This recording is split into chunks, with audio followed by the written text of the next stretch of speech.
welcome to our 5th online week. We have Dave speaking with us today, so keep in tune for that. And once you join our Zoom chat, we have a special guest that's going to join us today, so we'll see you there. Hi guys, I hope you've all been well this week. We're here to continue on with our series of Jesus the GOAT, greatest of all time. So today, before I start, or as I start, I actually just want to share this poem with you that I came across. So just bear with me as I read this poem. Heads up, it can get a little bit disturbing. But let me read this poem. It's called Looking, Waiting, Searching, Asking. Looking, waiting, searching, asking. Where? When? What? Why? Why? Why? Restless, unstable, insecure, unsure. Someone help me. Fear of the unknown flashes through eyes, the memories of past's painful experience, and now the whole of dreaded expectation, of repetition of pain that's past and is now coming again. Turning one way, then back. Was that light? Is there a glimpse of hope anywhere? All I can see brings only despair. I want a torch, but there's none anywhere. Soft music I hear, it understands me and knows how I feel. Loud music I hear, it understands what I want to do in my confusion. But where is the music which appeases my mind, calms me down, solves my problems and soothes my soul? Bright lights, fast cars, dance floors, fun, sexual ecstasy, floating high, let's have some booze, drugs, excitement, adventure and the unknown, violence, the dark side, adrenaline rush. I'm not satisfied. Why? Temporary relief, but the answer not there. Momentary distraction, but still no one who cares. Why? Why? Why? Money, success, career, relationship, fame, nice kids, nice house, perhaps even good name, but no satisfaction. I wonder why. Can I ever be happy? I just want to die. Beyond the grave, where will I be? Stuck in hell or alive for eternity? Problems worse or will they be solved? Why is it that these things have never been told? Help me, give me hope, please.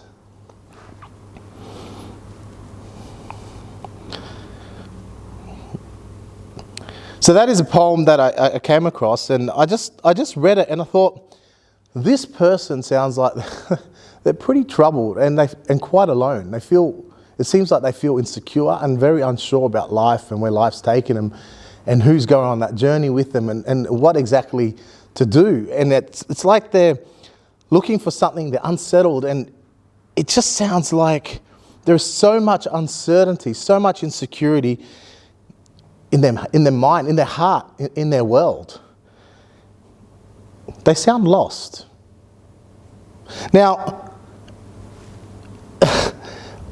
I remember as a teenager, there were moments of my life which I felt a bit like that. And I suppose for a lot of you guys, there's probably a lot of uncertainty or insecurity in your life. I mean, it might be cases of whether you're going to be accepted by your peers or your friends, or maybe uncertainty about even who your real friends actually are. With all the changes happening in your bodies and your mind, with all the hormones raging, there might be all uncertainty about how that's all going to pan out and what you're feeling and what emotions are going on and why you're even feeling the way you're feeling. There might be uncertainty about what direction your future's going to take as far as study or career or where that's heading. Maybe uncertainty about whether you're going to be good enough, whether you're going to be accepted, whether you're going to be loved, or whether you are. There might even be insecurity, uncertainty about who you actually are, your identity. Who am I? What type of person am I going to be? Who am I going to hang out with? What am I going to be known for? maybe even uncertainty about who you can turn to talk to, or who you can really trust. Now, I remember when I was a teenager, because there's a lot happening. There's a lot happening at the time of my life. But I remember when I was a teenager, there was a time when I was doing all sorts of things which now I think were a bit weird. Like one day I'd rock up at school and suddenly I'd have my hair in a ponytail, and that would stay for about a day or two, and then I'd think, nah, this is not me. Or I'd start changing my bedroom decor around and putting different pictures up and trying to present a different kind of image of who I was. And I was very much exploring and not really knowing where I fit in, so to speak, or trying to work that sort of stuff out. But I remember there was this one night, and it was pretty late. It probably was about 2 a.m. And I remember sending a text message to a whole bunch of people, like a mass text. And it was to people who I knew, obviously, but some were close, some were not as close. But I just sent a whole bunch of people this same message, and simply what I said is, I'm having the toughest time ever in my whole life. Please pray for me. I need help. Now imagine getting that message from someone at like 2 a.m. But whatever was going on at 2 a.m. led me to send that message to a whole bunch of people. Now, funny thing is, one guy who must have been awake at that time calls me. And I remember when the phone rang, I was like, oh, someone's calling. I was actually a bit surprised. But he calls me, he's like, Dave, what's happening? What's wrong? What's going on? You know, the funny thing is, I couldn't even explain to him what was going on. I didn't know why my life was so tough at that time. Like, yeah, it was tough, but I don't know. I couldn't explain it. I didn't know why. He asked me how he could help, and I'm like, I didn't know how he could help. So I just said, oh, look, nothing. Don't worry about it. It's okay. But things were genuinely tough for me. And I don't know if any of you guys have ever felt like that or been like that. You know, for me, there was just a lot of insecurity and uncertainty about life, about where I was going. But I know having someone there to guide me, to help me, to be there with me, meant a lot. And even just the guy calling showed he cared, did something which said, okay, I'm not going through this alone. It helped. It really, really helped. And so if you are feeling like that, I'd encourage you, like, talk to people, talk to your parents, talk to your uncles, aunties, cousins, youth leaders, just talk to people, you know. But that sense of going it alone, that sort of uncertainty, feeling a bit lost, it really calls for there to be something solid to hang on to, someone there to hold on to guide you, to be with you. Now, keeping up with what we're talking about, Jesus being the greatest of all time, there's one thing Jesus said, a claim he made, where he goes, I am the good shepherd. And I'll read it for you. It's in John chapter 10. We'll start from verse 11. It says, I am the good shepherd. A good shepherd sacrifices his life for the sheep. A hired hand will run when he sees a wolf coming. He won't abandon the sheep. He will abandon the sheep because they don't belong to him and he isn't their shepherd. And so the wolf attacks them and scatters the flock. The hired hand runs away because he's working only for the money and doesn't really care about the sheep. And Jesus says, I am the good shepherd. I know my own sheep and they know me, just as my Father knows me and I know the Father. So I sacrifice my life for the sheep. Now, when you think of shepherds, obviously these days it's probably very different to how it was when Jesus was around on earth. Nowadays you think of sheep being herded by dogs and motorcycles or maybe helicopters herding massive amounts of sheep through gates and across dusty tracts of land. At least that's the picture I see when I see farmers in Australia. But back in those days, shepherds were always with their sheep, and there was that one shepherd who knew their sheep by name. They'd actually name all the sheep. They'd make all different sorts of clicking sounds and calls to say to the sheep, come here, and the sheep would respond. The sheep would recognize the shepherd's name and would come. The shepherd would guide the sheep and lead them into places where there was green grass they could eat or there's water they could drink. places where they were safe from like wolves that could attack, or bears or lions or whatever it was.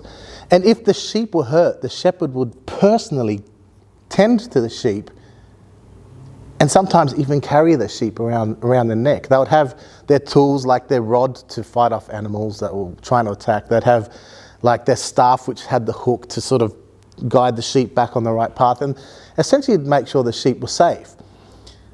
Now when we think of Jesus saying, I am the good shepherd, that's essentially what he does with us. He says, I'm the one who's going to guide you. I'm the one who'll lead you. Through the uncertain times, I'm the one who'll keep you on the right path. I will help you. I will comfort you. I will be there for you. I will protect you.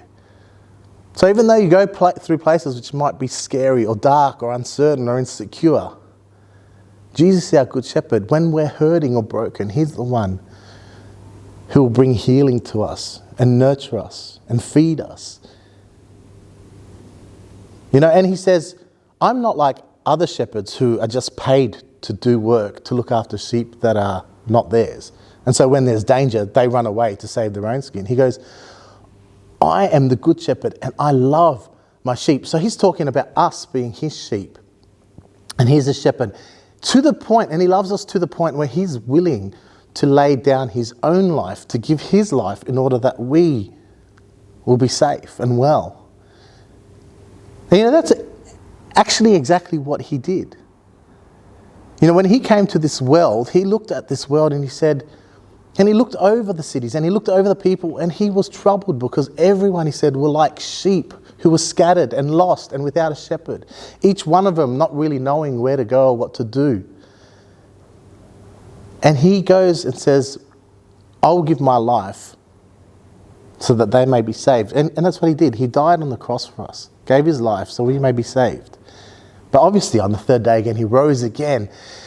And he rises again and now is there to lead us through this world and into eternity. So whatever you're going through at the moment, we can talk to him. We can walk knowing that he is right there with us, right there beside us, right there caring for us, tending to our wounds when we're hurt, carrying us when we're too weak to go through it. That's what he does for us. That's how much he cares for us. That's how much he loves us. So if you're feeling that way, can I urge you, please, as well, talk to someone, but just ask Jesus, Jesus, please help. I need you. I'm looking to you. Guide me, comfort me, whatever it is, you can talk to him. You know? And as we read the Bible as well, there's a lot of advice that can help put us on the right track. But knowing that he's there for us and loves us so immensely that he's willing to give his own life for us, for you, is just mind-blowing. Now that's really all I want to say today, but I do want to finish with this one psalm to just capture a little bit of what it means that Jesus is the shepherd. And I mean, when he makes that claim, I'm the good shepherd, obviously he's proven it totally, but when he did give his life for us. But I just want to read this last bit from the Bible, which you probably already know. It's Psalm 23. But as I read it, just think about what it means if those things were being applied to your own life and how that might actually work and fit in. It's a famous psalm. It's called the Shepherd's Psalm. And I'll just quickly read it for you and end it there. And I'm always happy for you to ask questions later in the Zoom chat, or even just talk to the other leaders or ask your parents or your church leaders or pastors, whatever. But here it is, Psalm 23. The Lord is my shepherd. I have all that I need. He lets me rest in green meadows. He leads me beside peaceful streams. He renews my strength. He guides me along the right paths, bringing honor to his name. And even when I walk through the valley of the shadow of death, I won't be afraid. For you're close beside me. Your rod and your staff protect me and comfort me. You prepare a feast for me in the presence of my enemies. You honor me by anointing my head with oil. My cup overflows with blessings. Surely goodness and unfailing love will pursue me all the days of my life, and I will live in the house of the Lord forever. Father, thank you so much that you're right there beside us and with us, and that you're always there for us. Lord, that you desire to just hold us in your arms and embrace us and guide us and bring us into that eternal home with you. And we thank you so much that we know you are close to those who are hurting, close to the brokenhearted, that you're with us in our hard times and you're with us in the good times, celebrating with us as well. Thank you so much, Jesus. Amen. Thanks for staying for Dave's sermon, and thank you, Dave, for the wonderful message. Stay tuned for our Zoom chat. Again, we have a special guest joining us, so we'll see you there. We can't wait to see you. See you. And just to cover all the rumours, Steph and I are definitely in a relationship. I just want to make sure everybody actually understands all this. And yeah, cool. See you in Zoom, and yeah, cool. And just to clarify any other rumours, Chris and I are also in a relationship too. Love to see you on Zoom. It's not what you think, guys. Jason, something you'd like to add? Just to clarify, we're sorry for not social distancing. This was We're married, it's Parkside fine. Youth Online, and it is brought to you by Armour Industries, and we'll see you on Zoom.